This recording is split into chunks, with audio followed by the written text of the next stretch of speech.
Dear students, today our aim is to verify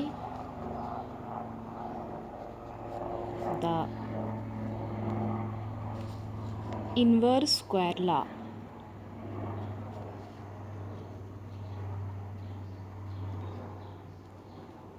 using photoelectric effect.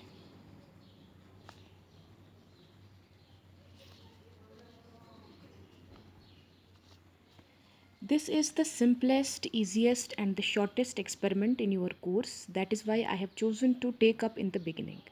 The apparatus required is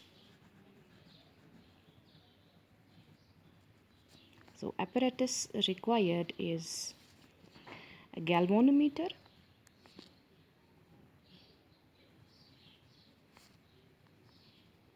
or an ammeter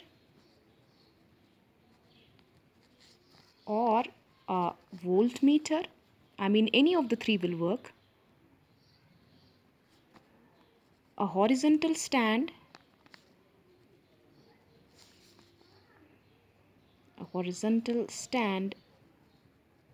fitted with a meter rod,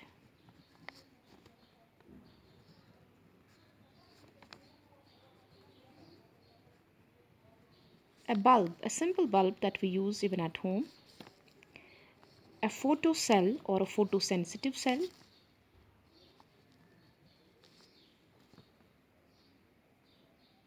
etc. Now, the theory is that this is an experiment in which we verify the inverse square law of light using photoelectric effect. What is photoelectric effect? It was proposed by Einstein, and its formal equation is H nu is equal to H nu naught plus kinetic energy.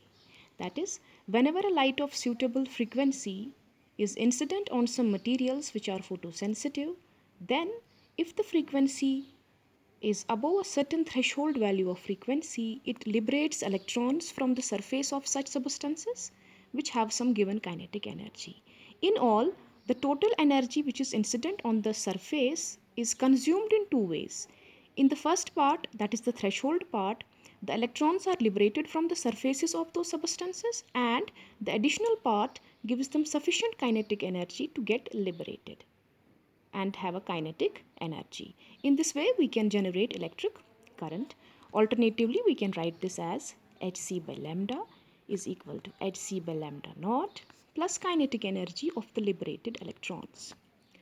Now, this property of emission of electrons is not true for all substances, but for certain substances only. These include, for example, halides of silver, silver chloride, silver bromide, silver iodide, gelatin, or for the present case we are using, for example, selenium.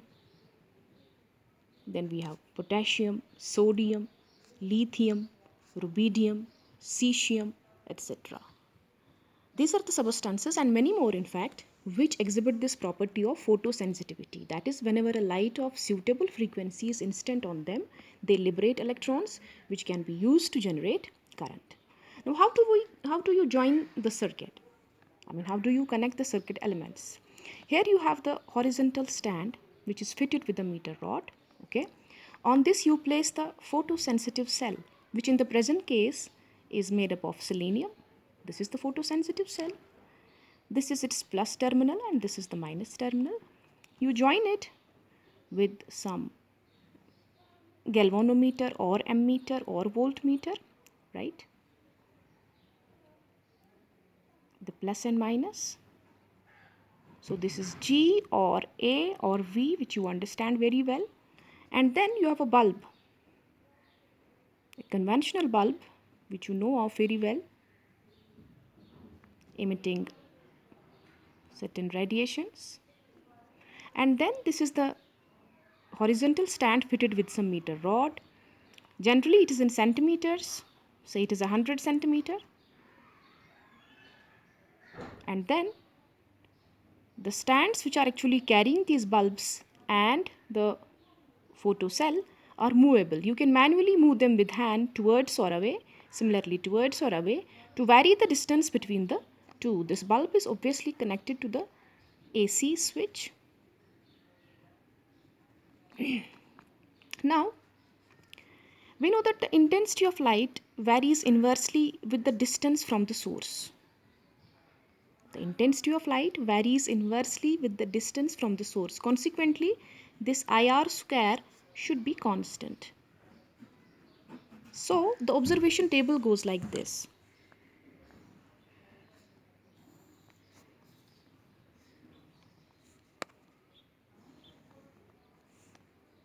This is I, intensity. But how will the I be reflected over here? It will be reflected by the deflection of galvanometer or ammeter or voltmeter. That is the deflection, theta. Why did I use this theta? Because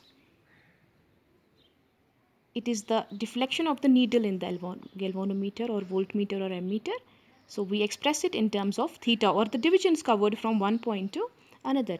So intensity of light in the present case will be reflected by the deflection in the galvanometer or voltmeter or ammeter. R is the distance between this photovoltaic cell or the bulb and the bulb. And you can manually change this distance either by moving this or by moving this towards and away. So this is R. But generally these horizontal stands are provided with the meter rods which come in the divisions of centimeter. So you have to divide that thing by 100. Suppose that is equal to x. And then in the next column you will calculate x square. In the next column you will find I x square. For different values of R, you will have correspondingly different values of intensity, and the products will be same, because we know that IR square should be constant. These products should more or less be same. If it is so, then your experiment is done and it is verified. If it is not so, then you have to repeat your observations. Now, how do we calculate the error in this? The error is obviously calculated as maximum value in this range minus minimum value by, let me ask you, how do we choose the base value? See, we have a minimum value of this intensity in these readings somewhere, and we have a maximum value. So maximum minus minimum is the range, yes, but we have to see that the other values, if they tend to fall more towards the minimum value, then the base value should be the minimum value. And if the other values tend to fall more towards the maximum value, then the base value should be the maximum value. Suppose it is the maximum value.